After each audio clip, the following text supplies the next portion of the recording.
place where I'm not familiar and I have to shit, I hate that especially if it's going to be a noisy one and I never know, who knows. Right. Like, I don't want them to hear it. And I was thinking about that the other day. I was like, how does he deal with that? Because every time he goes somewhere different, he has to, like, does he have to control it?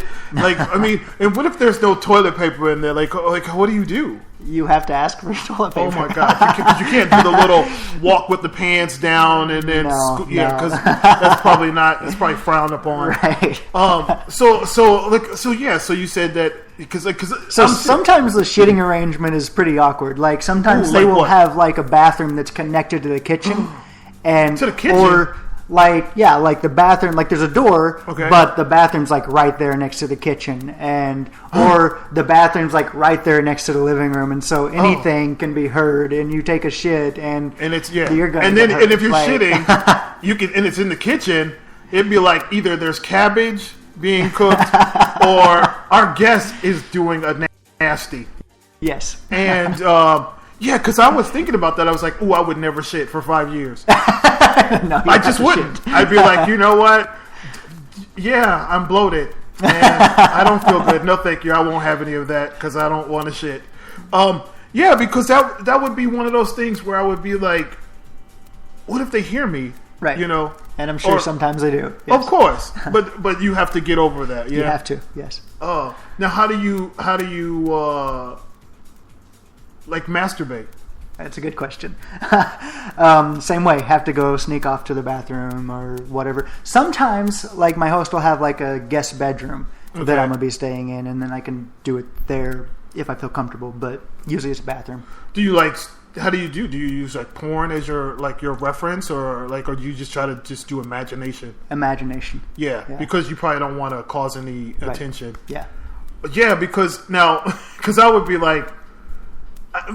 Again, because this is a gay-focused thing, like, the first thing I thought was, like, when I was going to do this interview with you, I was like, oh, I got to ask him gay shit. Because I was like, because I know. Well, of course, feel free. I'm good. Yeah. I'm conducting this. I don't know what.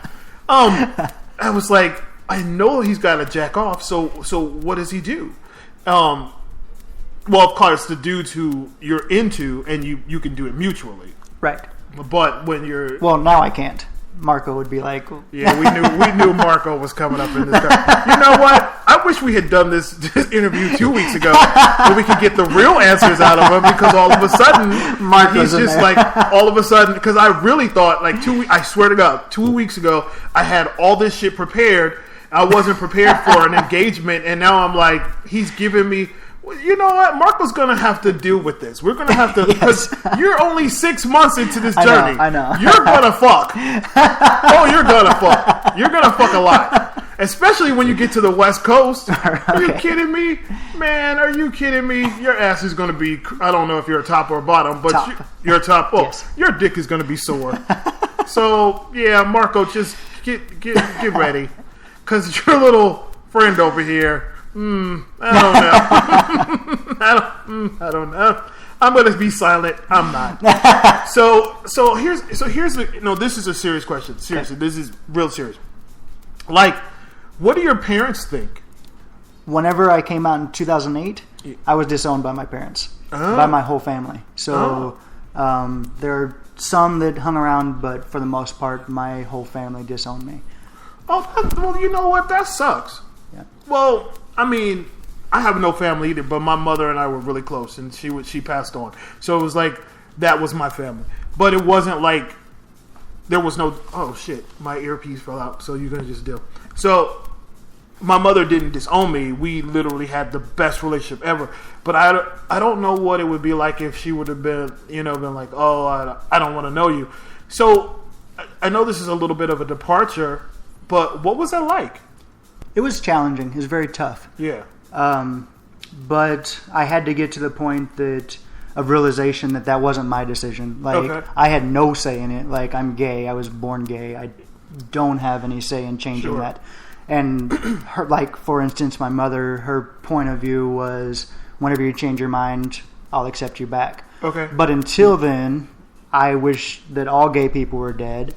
And no, she said that. For real? For real. She said that. And she said that she wished that all gay people were dead, and if I was gay, then I would be included in that, and to contact her when I changed my mind. And well, there's a little bit of a situation there. You couldn't contact her if you were dead, right? So, so it's not happening. So no, she may want to take those words back, because you could die and come back as a ghost, right, and haunt her ass and be like, "I'm back," right. And bullshit, So like, that's just bizarre to me, because people get confused with this whole disownment as parents and shit. It's like, okay, you're straight, and so like you were husband and wife, and you did your husband and wife straight thing, and you have a gay child. So it was nothing you did. Don't take it personal. Right. I don't understand why they take it so personally. Yeah. It's like weird to me. Yeah, and then they usually use religion as a cover up to say, "Oh, well, the Bible says this." Mm-hmm. Yeah. Well, we're an atheist show, so when you start talking about Jesus, it's sarcastic. So, because Jesus wasn't all that straight either. He was wearing a little dress and some sandals, and we all know what dress and sandals mean around this town. Just saying. And that long hair and abs. Anybody with abs and long hair, he ain't so straight. I'm just saying. So, so we don't even have to worry about So, let me ask you this before we wind this up. But do you get worried? No. Nothing. It doesn't frighten you? No. I used to be scared of people, but I'm all about facing my fears. So, this is facing that, and I'm very comfortable with meeting complete strangers. And, we see that. No, why 5 years? 1 year had already been done, and 5 years was my next go-to, so 5 years. Why not just climb I don't know, the Himalayas or K2 or some shit?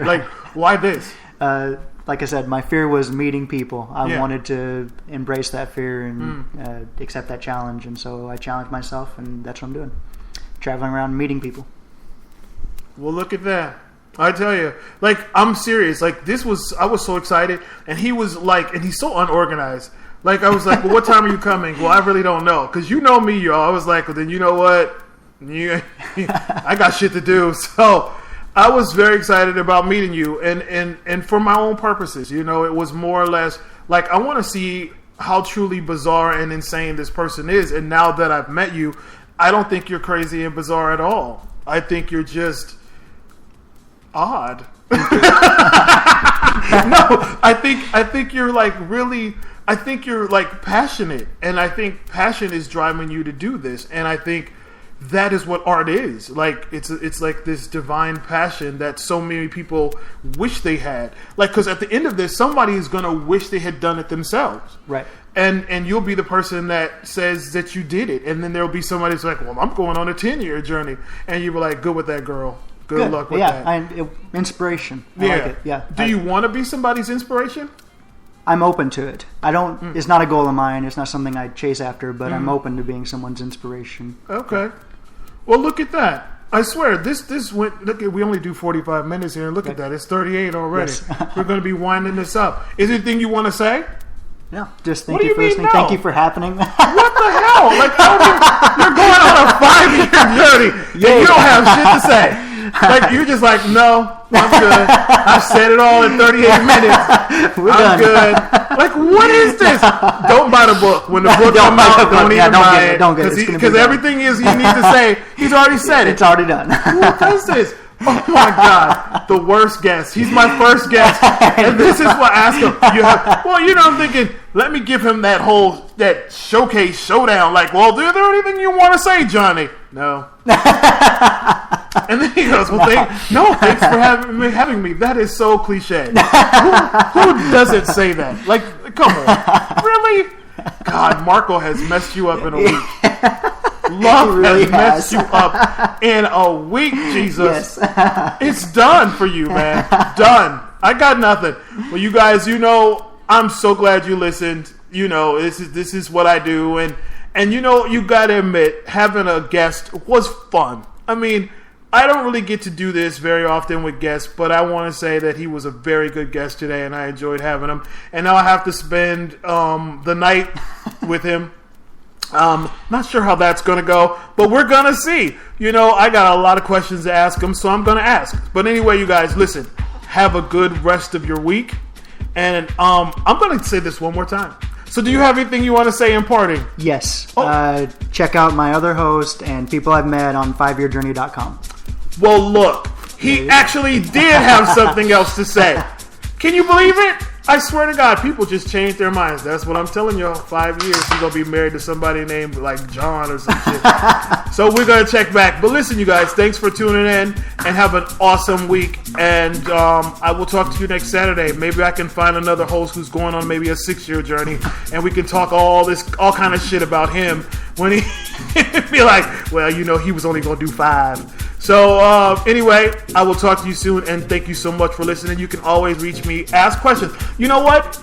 Send questions to OA Fagazine on Twitter. So, if you have questions, that you want to ask him, maybe we can have him come back while he's still in Chicago and answer your questions. We can do that. I mean, it's my show. We can do what the fuck we want. So, I will talk to you soon, and it'll be like next Saturday. Take care.